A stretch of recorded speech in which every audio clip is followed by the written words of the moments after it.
Caros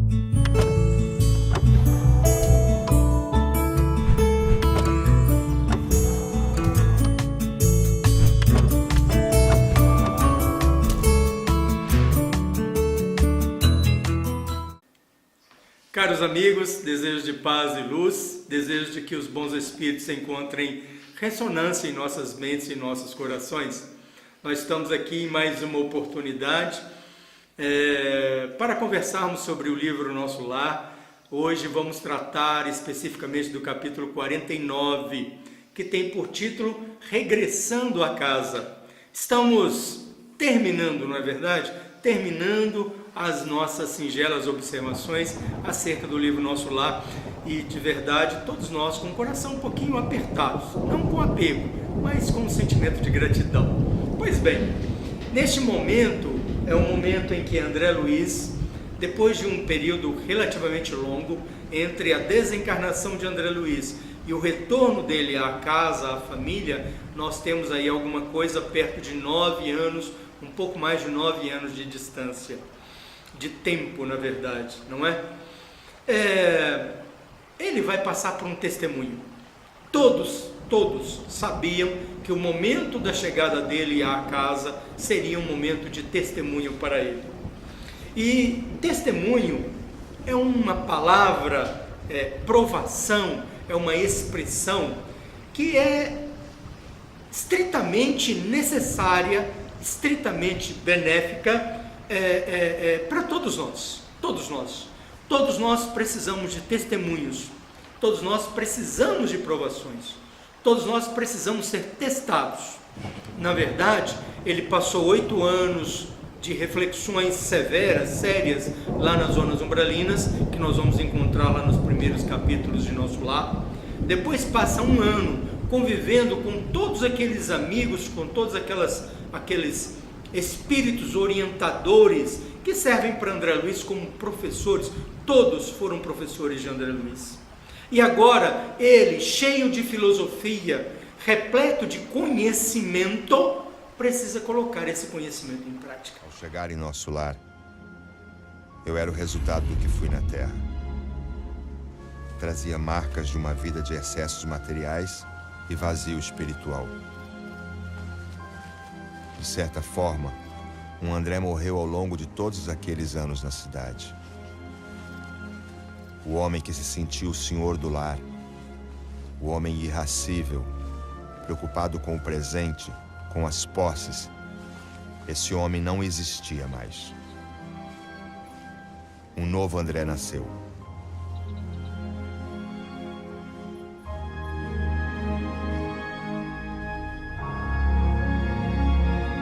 Todos nós passamos por esses estágios.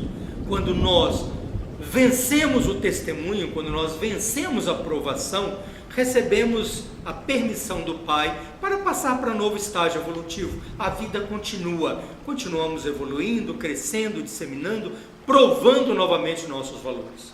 Mas muitos de nós caímos, não passamos no teste, não passamos na provação, refutamos o testemunho. Neste momento, nós somos gentilmente convidados pela lei a voltarmos atrás. Teremos novas oportunidades, quantas forem necessárias. Lembrando que a provação, o testemunho, a oportunidade sempre nos será dada. O tempo é que muda, não é verdade? Encontramos André Luiz adentrando a sua casa. Desce do mundo espiritual junto com Clarencio, junto com Dona Laura. Clarencio o deixa nas imediações do seu antigo lar, despede de André Luiz e diz: voltarei diariamente aqui para te atender, agora você tem 1 semana para você permanecer aqui. André despede rapidamente dele, já ansioso, e a vontade dele é de ver a sua esposa, de encontrar a sua casa, de rever os seus móveis, o seu ambiente, os seus filhos, os seus, como nós falamos, meu e meu.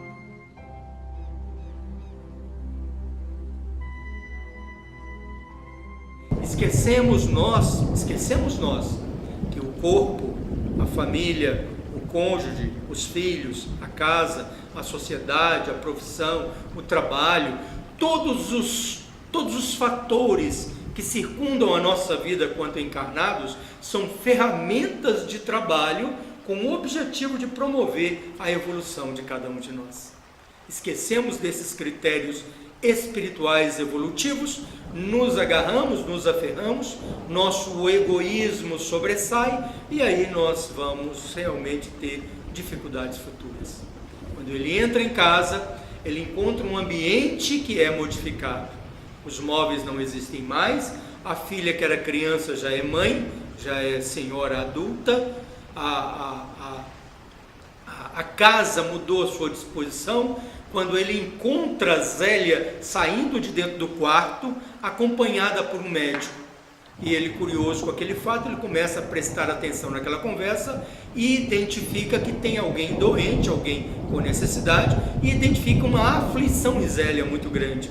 Quando ele adentra o quarto, ele encontra o novo marido de Zélia, deitado na cama, recebendo os carinhos que antigamente eles julgavam que eram deles, recebendo ou disputando com ele um sentimento de posse do ambiente, da pessoa, do lugar, do local.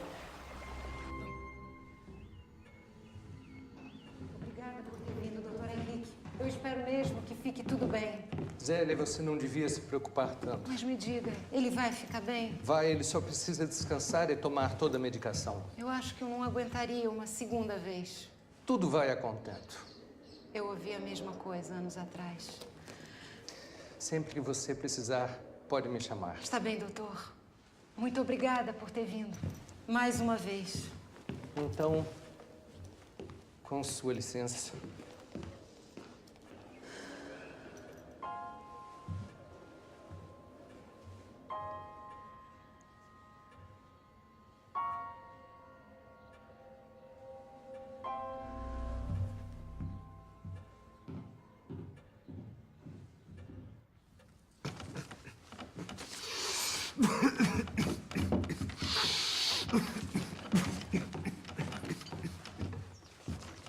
O doutor disse que você vai ficar bom.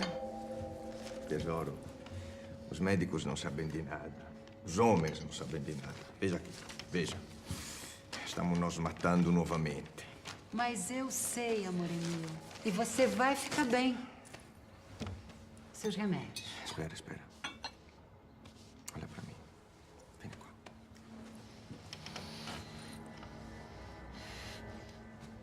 Ti amo, bella mia. Ti amo tanto. Io sono tuo marito, che nunca faltou e nunca, dico nunca, vou faltar.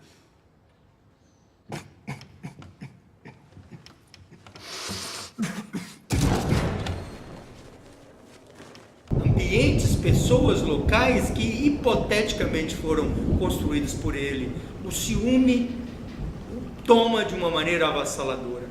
A angústia, a revolta, a impetuosidade de desejar mal àquela pessoa que está ali naquele ambiente. E de desejar mal a Zélia também, que na hipótese, na cabeça dele, o traiu.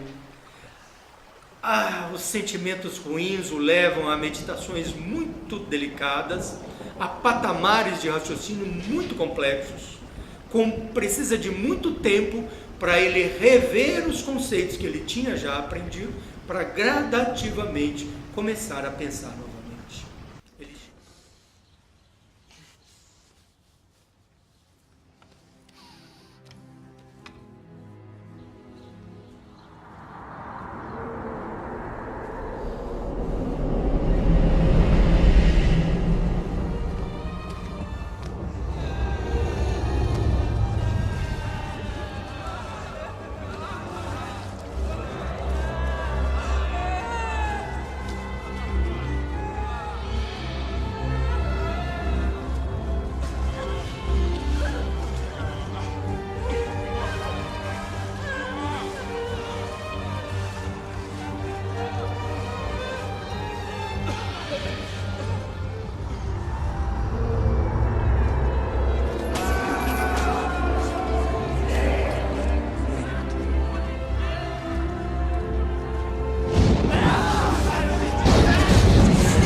chega ao final daquele dia e relata dizendo assim: sinto-me extenuado, sinto fome, o corpo precisava de alimento.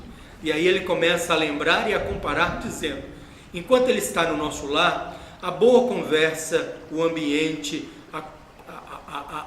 a sintonia entre os pensamentos, a comunhão dos desejos funcionam como alimento para ele. Ele relata que já passava vários dias sem a necessidade do alimento físico, mas ali, num ambiente hostil, ele rapidamente sente fome novamente.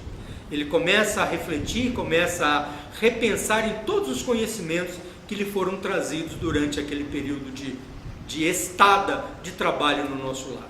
Quando nós citamos que André Luiz teve um ano de trabalho, foi um ano de aprendizado, um ano de valores filosóficos e espirituais guardados, retidos. E aí ele começa a rememorar tudo aquilo. Entende que Zélia não é sua propriedade, e que se fosse o contrário, se ele fosse o viúvo, ele arrumaria 1000 desculpas para um novo consórcio. Entende que os filhos não são suas propriedades, são almas maravilhosas, companheiros de uma jornada evolutiva. A casa, o trabalho, o corpo físico, são todos processos didáticos que Deus promove ao homem como ferramenta para que ele promova a sua própria evolução. Depois de um longo período de meditação, depois de um esforço muito grande, ele começa a reavaliar os seus caminhos, seus pensamentos e suas ações. O capítulo termina com ele recebendo a visita de Clarencio no final do dia. Clarencio diz a ele: André, eu reconheço e compreendo suas angústias e suas mágoas. Não tenho nada para te ensinar agora. Agora, apenas para lembrar-te, Jesus fala para nós: ame a Deus acima de todas as coisas e ame ao próximo como a ti mesmo. Despede de André e volta para nosso lar, com a promessa de no outro dia voltar e visitar André novamente. André começa a regurgitar, começa a ruminar todos os valores e os conhecimentos que ele adquiriu ao longo desse tempo. Ali é que ele toma a decisão de efetivamente compreender e de trabalhar em benefício daqueles que ali estão. Não é?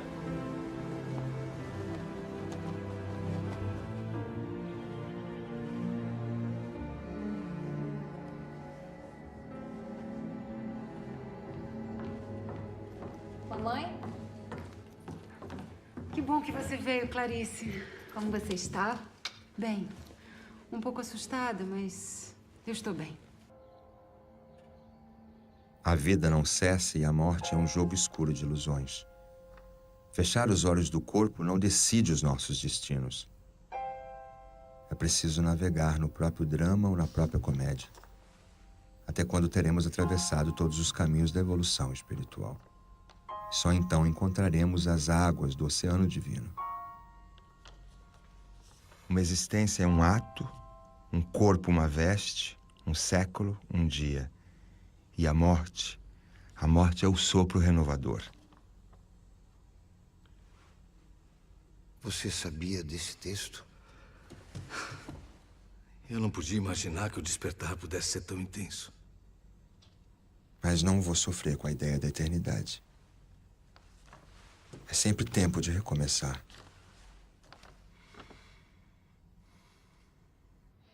Agora, a voz divina que fala no santuário da minha alma é só perdão e amor. Zélia, me perdoe. Testemunhos e provações são etapas necessárias a todos nós. Nós precisamos guardar valores, guardar filosofia sã na nossa intimidade, para que nesse momento do testemunho nós efetivamente consigamos ultrapassá-lo e seguir em frente, não é? Amigos e irmãos, desejos de paz e luz, compartilhem conosco suas observações. Somos todos convidados a lermos e estudarmos o livro em conjunto. Que Deus nos abençoe.